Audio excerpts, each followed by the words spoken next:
কক্সবাজারের রামু উপজেলার দক্ষিণ মিঠাছড়ি ইউনিয়নের পানেরছড়া গ্রামের দুই ভাই আওয়ামী লীগ নেতা ফরিদুল আলম ও মোহাম্মদ ইসমাইল দীর্ঘদিন ধরে রাজনৈতিক মামলায় কক্সবাজার কারাগারে আটক রয়েছেন। তাদের মা মোস্তফা বেগম মৃত্যুবরণ করলে শনিবার সকালে তারা প্যারোলে মুক্তি নিয়ে বাদ-জোহর পানেরছড়া কেন্দ্রীয় জামে মসজিদ সংলগ্ন এলাকায় অনুষ্ঠিত জানাজা নামাজে অংশ নেন। জানাজা শেষে হাতকড়া পরা অবস্থায় অঝরে কাঁদতে দেখা যায় দুই ভাইকে। এ সময় তারা দাবি করেন তাদের বিরুদ্ধে ষড়যন্ত্রমূলক মামলা করা হয়েছে। তারা কখনো কারো ক্ষতি বা অন্যায় করেননি বলেও জানান। পাশাপাশি মায়ের রুহের মাগফিরাত ও অসুস্থ বাবা নূর আহমেদের সুস্থতার জন্য সবার কাছে দোয়া চান।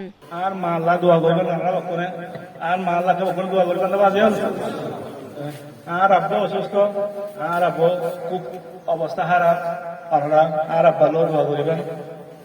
নদীতে পারি মা আব্বারও নদীতে পারি এই অবস্থা আল্লাহ আর আজ জাবিন মুক্ত করবে আল্লাহকে দোয়া করবেন। আসসালামু আলাইকুম ওয়া রাহমাতুল্লাহি ওয়া বারাকাতুহু। স্বজন ও স্থানীয় সূত্রে জানা গেছে, প্রথমে খুনিয়াপালং ইউনিয়নের একটি মামলায় তাদের গ্রেফতার করে কারাগারে পাঠানো হয়। পরে ওই মামলায় জামিন পেলেও দক্ষিণ মিঠাছড়ির আরেকটি মামলায় পুনরায় আটক দেখানো হয়।